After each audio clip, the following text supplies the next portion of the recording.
L'Institut Auguste Armand s'éveillait ce matin-là dans une atmosphère étrangement lourde, comme si les murs eux-mêmes pressentaient que quelque chose d'irréversible était en train de se nouer. Rien, en apparence, ne distinguait cette journée des autres. Les élèves traversaient la cour, des dossiers s'empilaient dans les bureaux, les cuisines reprenaient leur rythme mécanique. Pourtant, sous cette normalité de façade, une tension sourde circulait déjà, prête à éclater au moindre faux pas. Billy avançait sans vraiment regarder autour d'elle. Depuis plusieurs heures, elle vivait dans une sorte de brouillard intérieur, conséquence directe de sa décision passée, celle de s'être dénoncée, d'avoir accepté de porter une faute qui n'était pas entièrement la sienne. Elle croyait encore, naïvement peut-être, que ce geste serait compris, qu'il ouvrirait la voie à une forme de justice plus humaine. Elle n'imaginait pas que ce sacrifice allait devenir l'arme parfaite contre elle. Dans le même temps, Léonard consultait son téléphone, distraitement d'abord, avant que son visage ne se fige. Un message venait d'apparaître sur le groupe interne de l'Institut. Le ton était sec, sans appel, presque brutal. Billy était nommément désigné comme responsable d'un dérapage jugé intolérable, un acte qui entachait l'image d'excellence Palace et, par extension, celle de l'Institut. À mesure qu'il lisait, une colère froide montait en lui. Le message semblait officiel, pensé, validé. Et dans son esprit, un nom s'imposa immédiatement, Anaïs. Lorsque Billy lut à son tour le message, le choc fut encore plus violent. Elle sentit quelque chose se fissurer en elle, non pas la peur d'une sanction, mais une déception plus profonde, presque intime. Elle avait cru qu'Anaïs, malgré les pressions, malgré les enjeux, resterait fidèle à ce qu'elle avait toujours défendu. L'équité, la bienveillance, la capacité de voir au-delà des apparences. À cet instant précis, Billy eut l'impression d'avoir été abandonnée sans même un mot d'explication. Léonard tenta de la rejoindre, de comprendre avec elle ce qui venait de se passer. Mais les mots semblaient dérisoires face à ce sentiment de trahison. Ils étaient convaincus qu'Anaïs avait validé cette communication, qu'elle avait choisi de sacrifier Billy pour préserver l'image de l'Institut. Cette idée les écœurait, car elle réduisait à néant tout ce qu'ils pensaient avoir construit sur la confiance et le dialogue. Pendant ce temps, dans un autre bureau, Anaïs ignorait encore l'onde de choc que ce message était en train de provoquer.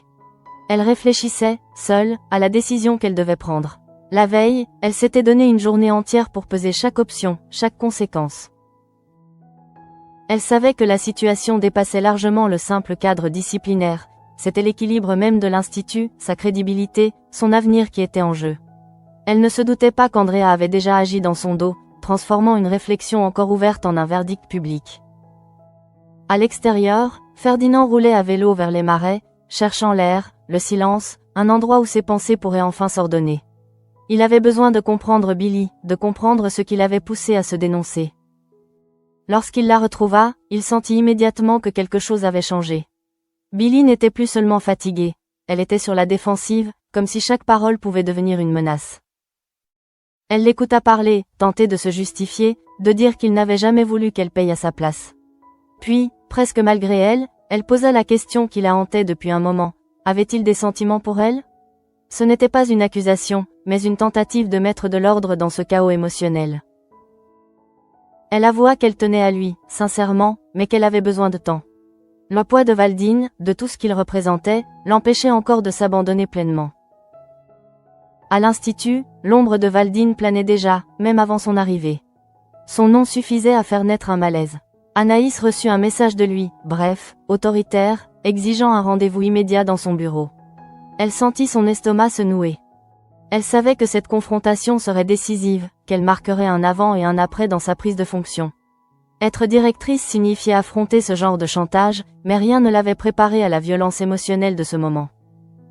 Billy, de son côté, essayait encore de croire qu'Anaïs ne la renverrait pas. Elle s'accrochait à cette certitude fragile comme à une bouée, persuadée que, malgré tout, une limite morale existait, que certaines lignes ne seraient pas franchies.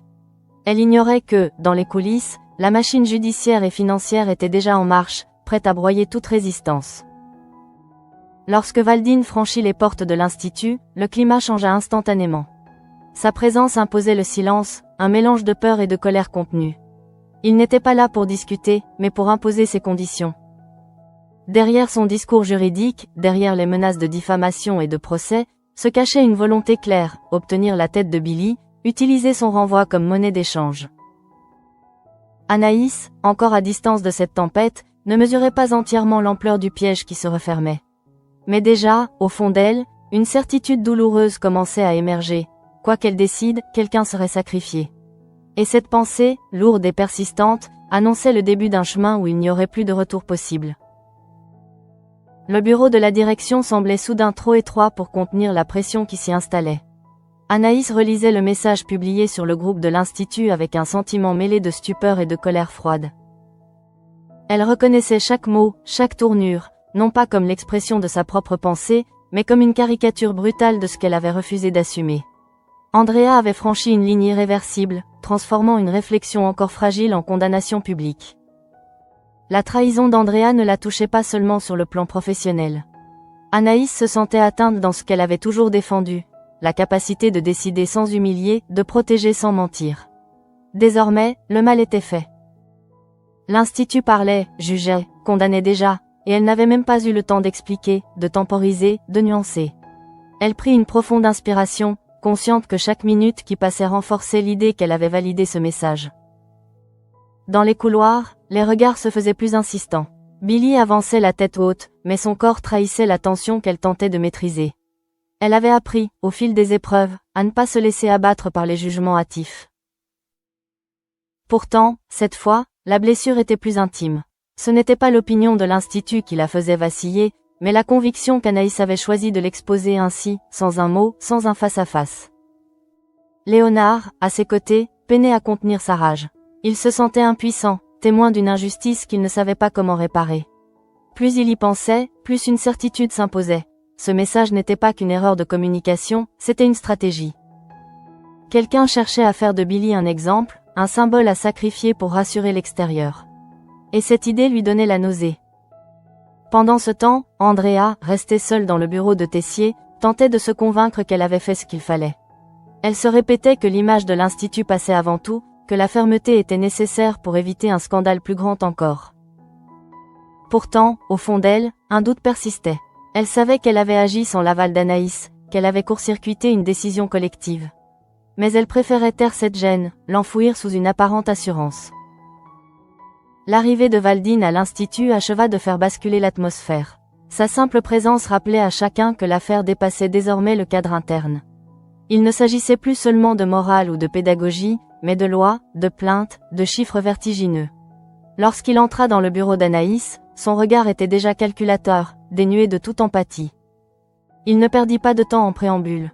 Il parla de diffamation, de réputation détruite, de préjudice moral. Ses mots étaient précis, choisis pour frapper là où ça faisait le plus mal. Anaïs l'écoutait, droite sur sa chaise, mais chaque phrase résonnait comme un coup. Elle comprenait que ce rendez-vous n'était pas une négociation, mais une démonstration de force. Romain, en relais méthodique, annonça ensuite que la fondation se préparait à déposer plainte. Le montant évoqué donna le vertige. Ce n'était pas seulement l'avenir de Billy qui se jouait, mais celui de l'Institut tout entier. Anaïs sentit le poids de la responsabilité s'abattre sur ses épaules avec une brutalité nouvelle. Être directrice, ce n'était plus seulement arbitrer des conflits internes, c'était porter seul le fardeau de décisions capables de détruire ou de sauver une institution. Valdine, alors, formula clairement son marché. Il parla calmement, presque avec bienveillance, comme s'il offrait une solution simple à un problème complexe. Pas de plainte, pas de scandale public, si Billy quittait l'Institut. Une équation glaciale, dénuée de toute considération humaine. Anaïs comprit que, dans son esprit, Billy n'était qu'une variable ajustable, un dommage collatéral acceptable. En sortant du bureau, Anaïs se sentait vidée. Elle savait qu'elle ne pourrait pas prendre cette décision seule. C'est pourquoi elle se rendit auprès de Clotilde et de Rose, cherchant dans leur regard une forme de soutien, peut-être même une permission implicite de faire ce qu'elle redoutait le plus. Lorsqu'elle leur confia ses doutes, sa voix trembla malgré elle. Elle avoua que ce poste était bien plus dur qu'elle ne l'avait imaginé, qu'elle avait l'impression de perdre pied. Clotilde et Rose l'écoutèrent sans l'interrompre. Elle comprenait l'impasse dans laquelle elle se trouvait, cette zone grise où aucune décision ne semblait juste. Pourtant, aucune d'elles ne pouvait prendre la responsabilité à sa place. Le silence qui suivit était lourd de sens, la réponse ne viendrait pas de l'extérieur. Pendant ce temps, Billy, ignorant encore l'ampleur du chantage, continuait de croire qu'Anaïs tiendrait bon. Cette confiance fragile, presque obstinée, était peut-être ce qui la rendait la plus vulnérable. Elle ne voyait pas encore que, derrière les portes closes, son sort était déjà en train de se négocier, pièce par pièce. Dans les cuisines pédagogiques, le bruit des ustensiles et des voix couvrait à peine la tension qui s'était installée. Chacun faisait semblant de se concentrer sur son travail, mais les regards glissaient sans cesse vers Billy. Elle sentait ce poids invisible peser sur ses épaules, cette sensation désagréable d'être devenue le centre d'une histoire qui la dépassait. Pourtant, elle continuait d'avancer, refusant de laisser la honte ou la peur dicter ses gestes. À l'écart, Léonard observait la scène avec un mélange d'inquiétude et d'impuissance. Il connaissait Billy assez bien pour deviner qu'elle n'allait pas craquer devant les autres. Mais il savait aussi que cette façade de solidité avait un coût. Il se demandait jusqu'où elle pourrait tenir avant que tout ne s'effondre, et surtout si quelqu'un, quelque part, allait enfin prendre sa défense ouvertement. Dans un couloir plus calme, Ferdinand retrouvait Léonard. Le doute se lisait sur son visage. Il avoua qu'il regrettait d'avoir parlé à Billy de ses sentiments, comme si cette confession avait ajouté un poids supplémentaire à une situation déjà insupportable. Il se sentait responsable, convaincu que si Billy avait choisi de se dénoncer, c'était en partie pour le protéger. Cette idée le rongeait, car il ne supportait pas de l'avoir payé pour lui. Pendant ce temps, Anaïs restait enfermée dans son bureau, prise au piège de ses propres pensées. Les mots de Valdine résonnaient encore dans sa tête, froids et méthodiques. Elle revoyait le regard de Billy, la confiance qu'elle avait toujours placée en elle, et cette image se heurtait violemment à la réalité du chantage. Plus les minutes passaient, plus Anaïs avait l'impression que le temps jouait contre elle, l'obligeant à choisir entre deux mots irréconciliables. Elle se remémorait le moment où elle avait accepté ce poste, pleine d'idéaux et de bonne volonté. Jamais elle n'aurait imaginé se retrouver à devoir sacrifier quelqu'un pour sauver l'institution. Cette pensée la faisait vaciller. Elle se demandait si, en cédant, elle ne trahirait pas non seulement Billy, mais aussi la version d'elle-même qu'elle avait toujours voulu incarner.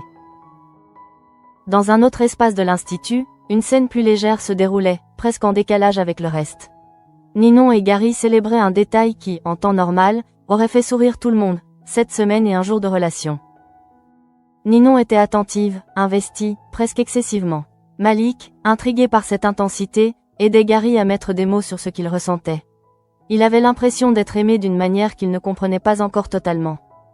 Cette impression se transforma en surprise lorsque Malik et Carla mirent la main sur les fiches de Ninon. Des feuilles remplies de notes, de détails précis sur Gary, ses goûts, ses habitudes, jusqu'à des choses si anodines qu'il n'en avait même pas conscience lui-même. Lorsque Malik montra ses fiches à Gary, celui-ci resta sans voix. Il était touché, mais aussi légèrement déstabilisé par cette preuve d'une attention presque obsessionnelle. De retour aux préoccupations plus sombres, Anaïs quitta enfin son bureau pour retrouver Billy. Chaque pas lui semblait plus lourd que le précédent. Elle savait que cette conversation serait décisive, qu'elle marquerait un point de non-retour dans leur relation. Billy, en la voyant arriver, crut un instant que les choses allaient s'arranger, que cette rencontre serait l'occasion d'un éclaircissement, peut-être même d'une défense publique. Mais le regard d'Anaïs trahissait autre chose. Une fatigue profonde, mêlée à une tristesse qu'elle ne cherchait même plus à dissimuler. Avant même qu'un mot ne soit prononcé, Billy sentit que quelque chose n'allait pas. L'espace entre elles semblait soudain infranchissable, chargé de tout ce qui n'avait pas encore été dit.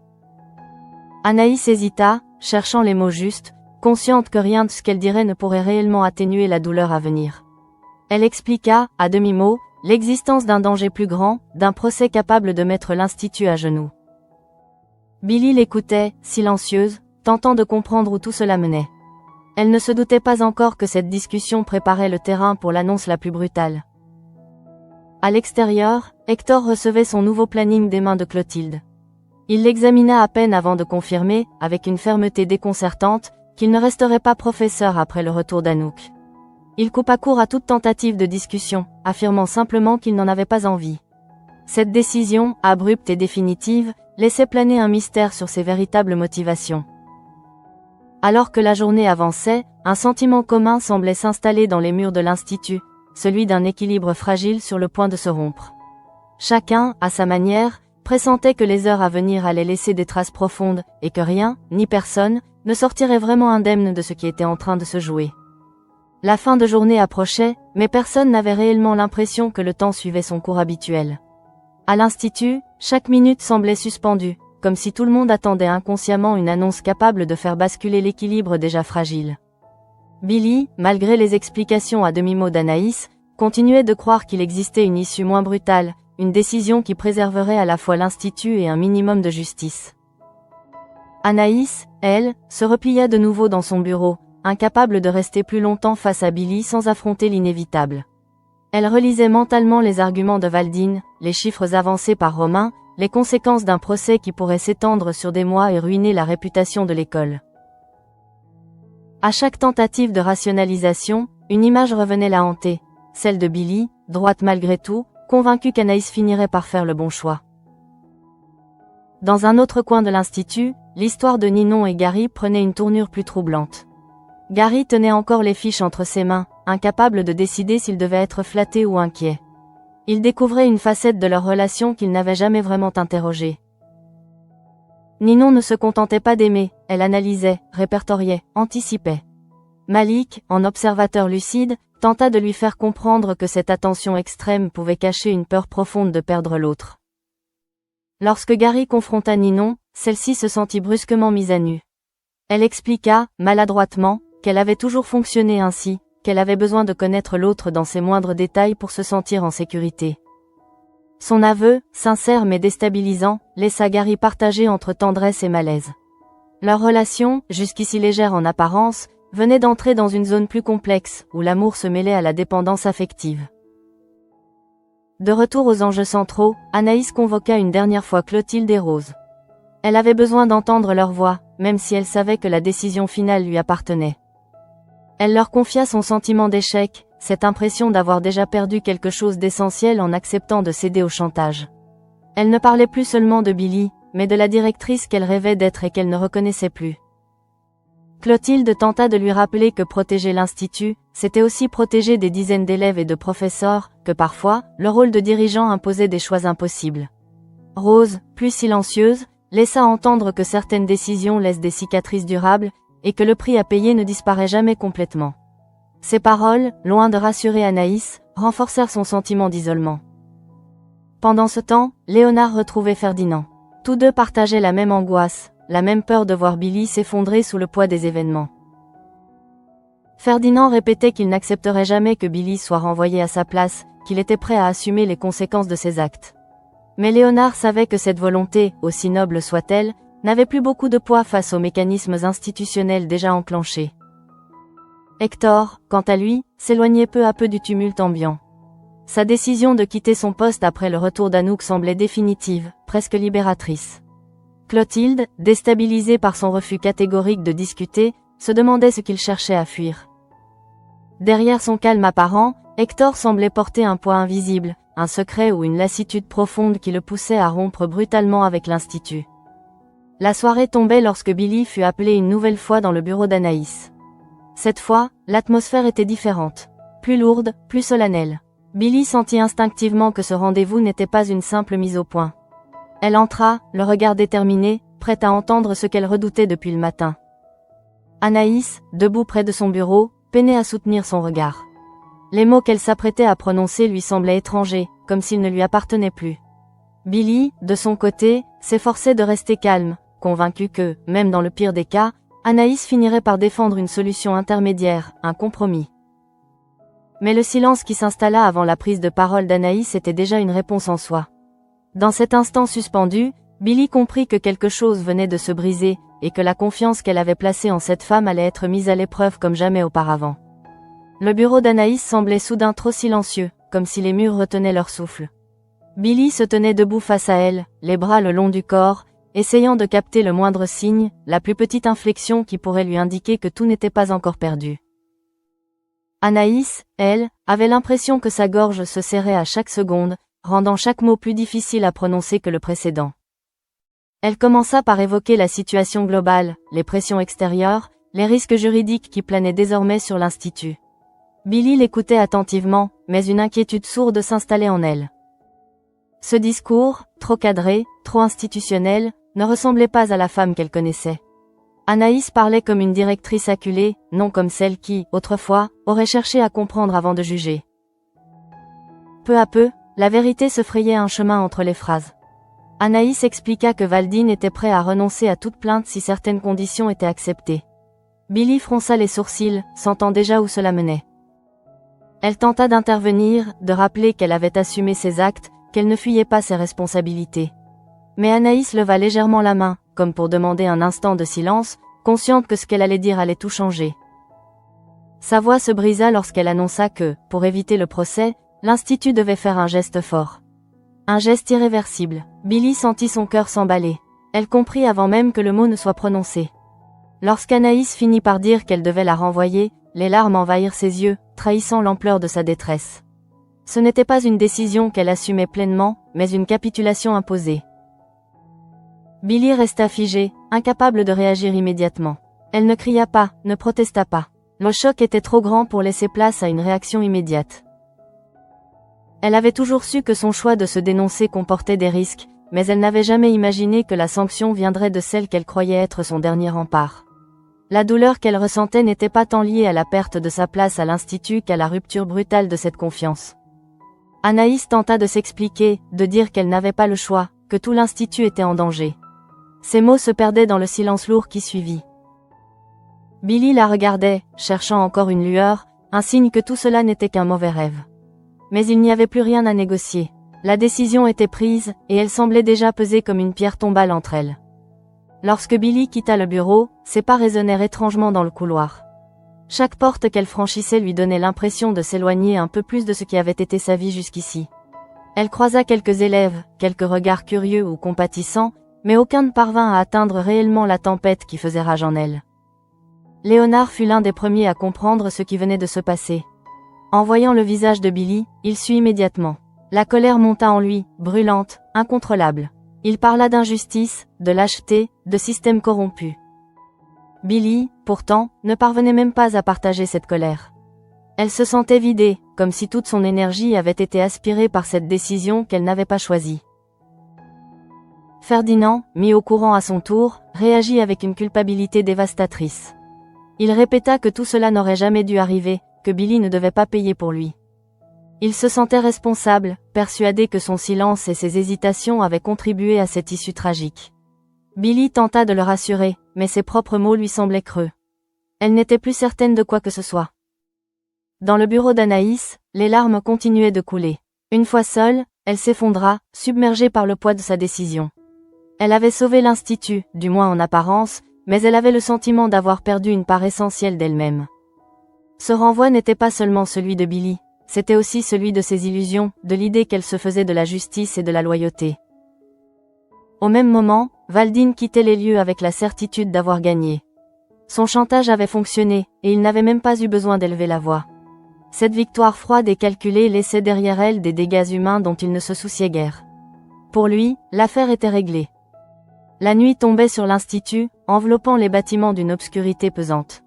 Chacun rentrait chez soi avec le sentiment diffus que cette journée marquerait un tournant. Billy, désormais exclu, Anaïs, brisée intérieurement, et tous les autres, témoins impuissants d'une décision qui continuerait longtemps à faire des vagues. La nouvelle du renvoi de Billy se répandit dans l'Institut avec une rapidité glaçante. Il ne s'agissait plus d'une rumeur ou d'un soupçon, mais d'un fait accompli, lourd de conséquences. Dans les couloirs, les conversations se faisaient à voix basse, chargées d'incompréhension et parfois d'indignation. Certains tentaient de justifier la décision par les enjeux juridiques, d'autres refusaient tout simplement d'y voir autre chose qu'une injustice flagrante. Billy, elle, avait quitté l'Institut sans se retourner. Une fois dehors, l'air frais de la soirée la frappa de plein fouet, comme un rappel brutal de la réalité. Elle avait l'impression étrange d'être à la fois soulagée et anéantie. Soulagée de ne plus avoir à faire semblant, de ne plus porter le poids d'un rôle qu'on lui avait imposé. Anéantie par la sensation d'avoir été expulsée d'un lieu qui avait façonné une partie essentielle de son identité. Léonard la rejoignit peu après. Il ne savait pas quoi dire, conscient que les mots risquaient d'aggraver la douleur plutôt que de l'apaiser. Il se contenta d'être là, de marcher à ses côtés en silence. Ce soutien muet était peut-être la seule chose qui semblait encore réelle dans ce chaos. Billy appréciait sa présence, même si elle ne parvenait pas encore à exprimer ce qu'elle ressentait. À l'intérieur de l'Institut, Anaïs tentait tant bien que mal de reprendre le contrôle. Elle signait des documents, répondait à des messages, comme si l'activité administrative pouvait anesthésier sa conscience. Mais chaque geste mécanique lui rappelait la décision qu'elle venait de prendre.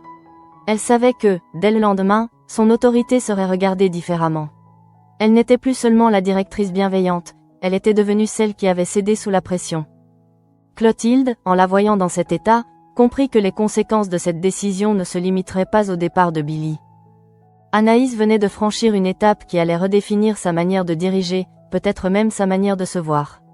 Clotilde se demanda si cette épreuve ne laisserait pas une marque indélébile, un doute permanent sur chaque choix futur. De son côté, Valdine savourait son succès avec une froideur presque clinique. Pour lui, l'affaire était close. Il avait obtenu ce qu'il voulait sans avoir à engager la moindre procédure. Cette victoire renforçait sa certitude que le pouvoir se gagnait par la peur et la contrainte. Il ne se préoccupait ni de Billy, ni d'Anaïs, ni de l'impact humain de son chantage. Seule comptait l'efficacité de sa manœuvre.